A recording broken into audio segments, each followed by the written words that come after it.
Aí nós tivemos o tenentismo, tá? Que foi um período que aconteceu na década de 1920. Então foram movimentos político-militares com a rebelião de jovens oficiais, os tenentes do Exército Brasileiro.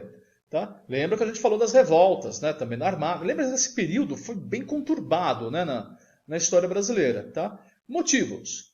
Grana, eles ganhavam muito pouco, os baixos soldos, demorava muito para ser promovidos, a infraestrutura do Exército era precária, então faltava arma, cavalo, remédio, band-aid, faltava tudo. Tá? Situação política e estrutura de poder. Tá? Então eles queriam voto secreto, lembra, o voto era aberto, o voto cabresco, e da independência do poder judiciário em um Estado mais forte. Os movimentos foram o 18 de Copacabana, que foi em 5 de julho de 1922, tá? Que eles se opunham à posse do Arthur Bernardes.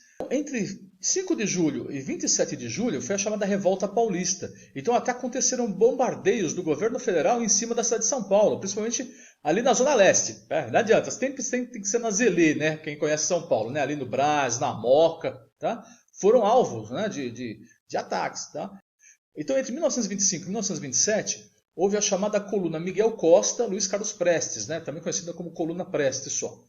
Então envolveu 1.500 homens que andaram pelo interior do Brasil 25 mil quilômetros e abrangeram 13 unidades da federação. Como resultado da Revolução de 30, os tenentes eles continuaram a participar e influenciar a vida política do país, até a entrada do Ernesto Geisel na presidência, em 1974. Quem era jovem, que era tenente naquela época, em 1930, acabou chegando nos cargos, às posições mais altas do Exército Brasileiro, até os meados dos anos 70.